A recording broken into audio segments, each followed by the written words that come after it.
Setelah John mengungkapkan rasa terima kasihnya yang mendalam untuk Jaspal, mereka berpisah di depan hotel. Setelah dia kembali ke rumah, Sally bertanya saat dia melihat Jaspal, "Mengapa kau kembali sendirian?" Jaspal menjawab, "Kami berada di provinsi selama ini dan memiliki banyak hal yang terjadi di kantor, jadi Wendy tidak dapat kembali tepat waktu. Kau harus melakukan lebih banyak pekerjaan. Bagaimana kau bisa meninggalkan Wendy sendirian di kantor, sementara kau kembali sendirian?" Sally langsung tidak senang. "Bu, aku anakmu," kata Jaspal tak berdaya. "Wendy lebih menyenangkan darimu. Aku ingin punya anak perempuan saat itu, tetapi Lane memiliki cara berpikir egois dan bersikeras memiliki anak laki-laki," kata Sally sambil merasa sedikit menyesal. Jaspal duduk di sofa dan melihat beberapa lembar kertas tisu kusut di atas meja kopi. Dia bertanya dengan heran, "Bu, apakah ibu menangis? Apa yang terjadi?" Sally duduk dan menghela nafas. Dia berkata dengan ekspresi sedih di wajahnya, "Rose Peters meninggal." "Rose Peters? Siapa Rose Peters?"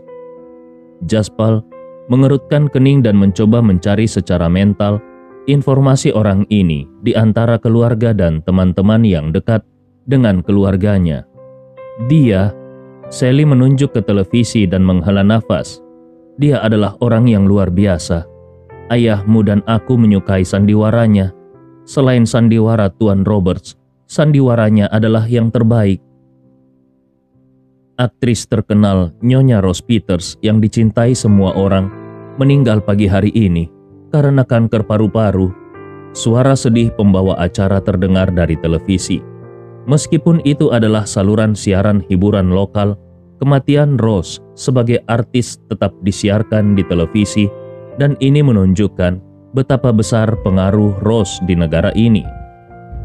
Misalnya, orang-orang seusia Sally mengenal aktris itu dengan senyum yang menular. "Oh, dia."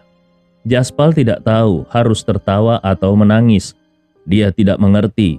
Orang ini sama sekali tidak berhubungan dengan mereka. Jadi mengapa ibunya menangis sedih atas kematiannya? "Aku pikir dia satu-satunya yang memenuhi syarat untuk menjadi aktris dan bintang. Lihatlah anak-anak muda di televisi saat ini. Mereka hanya lonceng dan peluit androgini. Bagaimana mereka bisa disebut bintang? Tetap saja, kalian anak muda sangat mencintai mereka dan menyebut diri kalian penggemar berat. Menurutku, kalian harus berpikir dengan benar dengan otak kalian." Sambil mendengarkan ibunya mempertanyakan selera anak-anak, Jaspal tertawa dan berkata, "Bu, ibu sudah ketinggalan zaman. Tunggu saja, dalam beberapa tahun ke depan, mereka adalah orang-orang yang benar-benar androgini dan para penggemar." Ketika dia mengatakan itu, Jaspal tiba-tiba terdiam. 2 tahun kemudian, dengan perkembangan ekonomi, standar hidup setiap orang akan meningkat dan showbiz akan menyambut boomingnya sebelum benar-benar makmur. Kemudian, menjelang akhir tahun 2020, selebriti mana saja yang memiliki banyak pengikut akan menjadi sapi perah. Selebriti yang akan menjadi terkenal pada tahun 2020 mungkin menderita dalam kemiskinan atau kesulitan sekarang. Jika dia mencoba-coba industri hiburan, dia mungkin tidak perlu melakukan apapun selama dia menandatanganinya dan memberi mereka beberapa sumber daya yang ditakdirkan untuk mereka dapatkan. Maka dia hanya bisa duduk di rumah dan menunggu sapi perah itu menghasilkan uang untuknya. Selain itu, calon superstar Terra, Jay Chou, masih mungkin masih menggunakan studio rekaman orang lain untuk membuat album pertamanya. Album inilah yang meluncurkan karir musik Jay dan mendominasi industri musik pop Inggris selama lebih dari 10 tahun. Selain itu, para wanita yang diidolakan para Sims di masa depan, Mimi Young, Tinkerbell, dan Reba belum berhasil. Bahkan Vicky Bird baru saja memulai. dan dia jauh dari sosok perkasa di masa depan yang tidak ada yang berani mendekatinya. Orang-orang ini adalah sapi perah yang paling bersinar. Selama 10 tahun, antara tahun 2000 hingga 2010, 3 industri yang akan membuat seseorang cepat kaya adalah real estate, pasar saham, dan industri hiburan.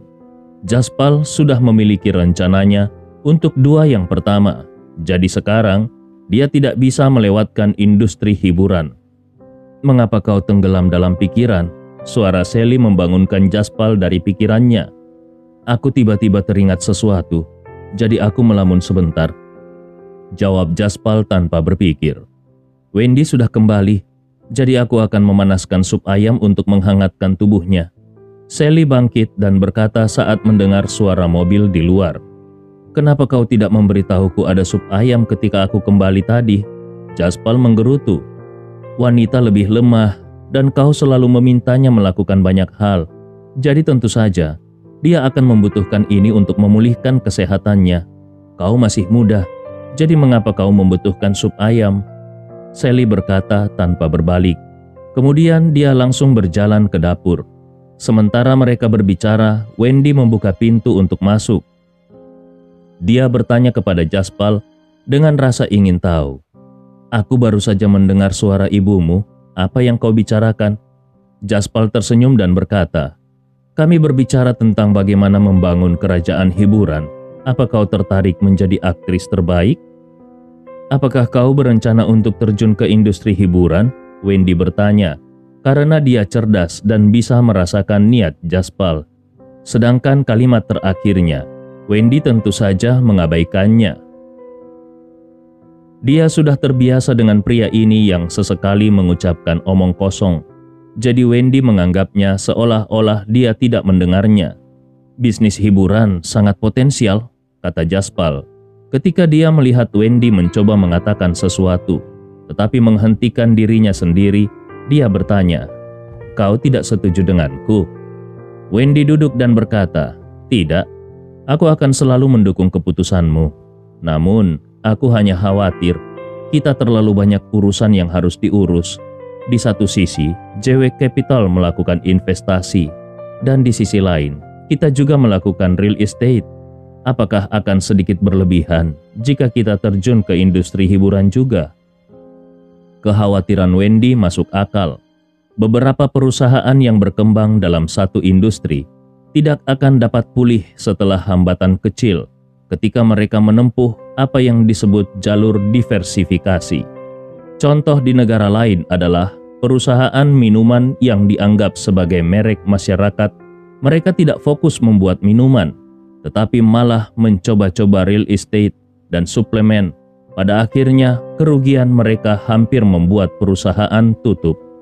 Di dalam negeri, itu adalah grup Schuler, seekor rubah tua seperti Dawson, hampir melompat dari gedung karena dia masuk ke wilayah kapitalis dengan inisiatifnya setelah ditipu oleh Hanks. Tentu saja kekhawatiran Wendy tidak sepenuhnya tidak masuk akal. Fokus utama JW Capital selalu di industri keuangan, dan pekerjaan utama kita adalah modal ventura. Ini tidak akan pernah berubah, Jaspal menjelaskan dengan penuh perhatian. Sedangkan perusahaan real estate itu akan menjadi bisnis lain dan ayahmu yang akan mengelolanya. Karena itu, aku tidak khawatir sama sekali. Aku tidak berencana untuk memulai dari awal tentang bisnis hiburan kita di masa depan. Aku ingin membeli perusahaan hiburan di daratan dan kota Harbor. Ini adalah konsep yang sama. Aku tidak bisa mengelola perusahaan sendirian. Jadi, aku akan menyerahkan hal-hal profesional kepada para profesional. Aku hanya akan bertanggung jawab untuk merencanakan seluruh proyek secara keseluruhan. Mata Wendy berbinar ketika dia mendengar apa yang dikatakan Jaspal. Dia bertanya, "Apa kau berencana untuk mendirikan perusahaan induk di masa depan?" Jaspal tersenyum dan mencubit hidung Wendy. Dia berkata, "Cerdas. Sistem perusahaan terlalu kecil. Meskipun korporasi akan cukup untuk mengadakan pengembangan multi-industri, kerangka kerja untuk korporasi masih cukup terbatas. Jadi, aku berencana untuk melemparkan jaringku untuk saat ini. Di masa depan, ketika perusahaan dari industri yang berbeda menjadi cukup sukses, maka kita dapat memulai perusahaan induk. Pada akhirnya, kita akan mengendalikan anak perusahaan dengan perusahaan induk, dan masing-masing anak perusahaan akan bertanggung jawab atas industrinya sendiri. Dengan cara ini, kita tidak akan menyebabkan situasi di mana orang-orang dari luar industri perlu memimpin orang-orang dari dalam industri. Ditambah lagi, kita tidak akan memiliki kemungkinan gagal untuk memiliki pengembangan multi-industri.